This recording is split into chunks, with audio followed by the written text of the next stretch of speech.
कसूरी फ़ालूदा बनाने के लिए अब आपको कसूर जाने की ज़रूरत नहीं है। अब आप अपने घर में कसूरी फ़ालूदा बनाकर एन्जॉय कर सकते हैं। बहुत ही मज़ेदार, बहुत यम्मी कसूरी फ़ालूदा बनकर तैयार हुआ है। इसको बनाने के लिए आधा कप आपने कॉर्नफ्लोर का ले लेना है। इसको आप पैन में शामिल कर दें और इसमें ना आपने 2 कप पानी के शामिल कर देने हैं। पहले आपने ना इसमें पहले ये आग आपने नहीं जला देनी, बाद में आपने आग जलानी है। इसको पहले अच्छी तरह आपने मिक्स करना है, उसके बाद आपने इसमें आग जलानी है। तो इस तरह बहुत मज़ेदार, बहुत यम्मी फ़ालूदा हमारा बनकर तैयार हुआ था। आप लोग इस तरह बनाएँगे तो बहुत मज़ेदार, कसूर जाने की आपको ज़रूरत ही नहीं है। आप अपने घर में भी ये कसूरी फ़ालूदा बनाकर तैयार कर सकते हैं। बहुत यम्मी है, आप लोग इसको ज़रूर ट्राई करें। अब ये देखिए मैंने इसमें ना 2 कप पानी के शामिल कर दिए हैं। इसको ना आपने अच्छी तरह मिक्स कर लेना है। देखिए, अभी मैंने आग नहीं जलाई, इसको हमने पहले अच्छी तरह मिक्स कर लेना है। मिक्स करके ये सारी गुठलियाँ ख़त्म हो जाएँ, उसके बाद हम आग इसमें जलाएँगे और इसका ना ट्रांसपेरेंट सी डो सी बना लेंगे।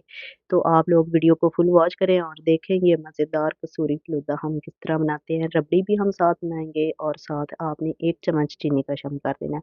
और अब मैंने आग जला दी है और इसको आपने ना चम्मच चलाते रहना है और हिलाते रहना है। अब ये देखें, ये जब आपने चम्मच अगर छोड़ दिया तो इधर ये आपकी ना रेसिपी ख़राब हो जानी है। तो ये गलती आपने नहीं करनी, साथ-साथ आपने चम्मच चलाना है और इसको मिक्स करते जाना है और इसका ना हमने ऐसी डो सी बना लेनी है ट्रांसपेरेंट सी। ये देखिए इस तरह करके ना आपने इसको चलाना है और ये हमारी डो बनकर तैयार हो जाएगी। इसको ना आपने अगर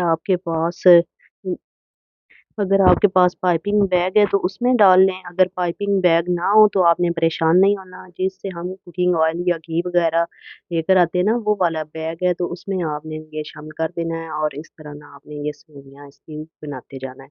मैंने भी इस तरह ना बहुत ज़्यादा गर्म है, एहतियात के साथ आपने करना है, बहुत हाथ मेरे भी जल रहे थे तो आप लोगों ने ना भी ध्यान से इसको ना बना लेना है। अब हमने एक ये इधर ना पैन ले लेना है, उस पैन में ना आपने चीनी शामिल कर देनी है। चीनी मैं इधर आधा कप शामिल कर रही हूँ, तो वो इसका हमने कैरमल बनाना है और साथ हम इसके ना दूसरे चूल्हे के ऊपर ना हमने दूध रख देना है बॉयल होने। 2 लीटर मेरे पास दूध था, इसको हमने बॉयल करवाना है और बॉयल आ जाएगा तो इसमें हमने कैरमल शामिल कर देना है, जो हम कैरमल बना रहे हैं। अब अगर आपके पास डबल रोटी है तो वो शामिल कर लें, मेरे पास डबल रोटी नहीं थी, तो मैंने ना इसमें भी आज भी कस्टर्ड और थोड़ा-सा ना ये मेरे पास था कॉर्नफ्लोर, दोनों शामिल करके ना तो इसको हमने ना इधर ना शामिल कर देना है दूध में। अब ये देखें ये थोड़ा-थोड़ा ना कैरमल बिल्कुल लो फ्लेम के ऊपर ही ना आपने इसका कैरमल बनाना है।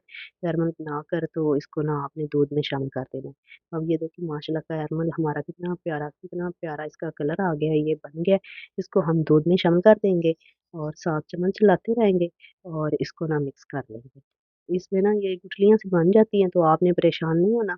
आप इसको ना मिक्स करते जाएँगे ना तो ये इसकी सारी जो गुठलियाँ सी बनी हैं वो सारी ख़त्म हो जाएँगी। तो हमारे पास ज़बरदस्त प्यारा-सा इसका कलर आ जाएगा। अब आपने इसमें जो हमने कस्टर्ड और कॉर्नफ्लोर का मिक्सचर बनाया है, वो इसमें ना शामिल कर देना है। इसको भी शामिल करके तो आपने मिक्स करना है और गाढ़ा होने तक आपने इसको पका लें। अगर आपके पास छोटी इलायची है तो वो आप इधर शामिल कर सकते हैं। मैंने ना इसमें छोटी इलायची मेरे पास नहीं थी, तो मैंने शामिल की। अगर आपके पास हो तो आप इसमें ज़रूर शामिल करें। अब 1 कप आपने चीनी का इधर और शामिल कर देना और आधा कप मैंने ना उधर शामिल किया था। और आपने चीनी अपने टेस्ट के हिसाब से सेट कर लेना। मेरे पास 2 लीटर दूध था तो उसमें ना मैंने 1.5 कप चीनी का शामिल किया। अब इसको आपने अच्छी तरह मिक्स कर लेना है। मिक्स करके तो जब तक ये गाढ़ा होता है उतनी देर आप बनाएँ। उसके बाद आप चूल्हा बंद कर दें और इसको नीचे उतार लें। अब ये देखिए माशाल्लाह कितना प्यारा है और कितना थिक हो गया। इसको मैं अब बंद कर दूँगी फ्लेम को और इसको नीचे उतार के ठंडा करेंगे। ठंडा हो जाएगा तो उसमें हम बादाम शामिल कर देंगे।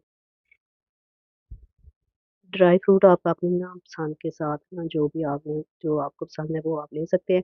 अब ये देखिए जो सेवइयाँ हमने बनाई थी ना उसी टाइम आपने इनको टच नहीं करना है। इनको ना 4-5 मिनट के बाद आपने टच करना है। तो ये देखिए माशाल्लाह कितनी ज़बरदस्त, कितनी मज़े की और बहुत ही यम्मी हमारी सेवइयाँ भी बनकर तैयार हो गई थी।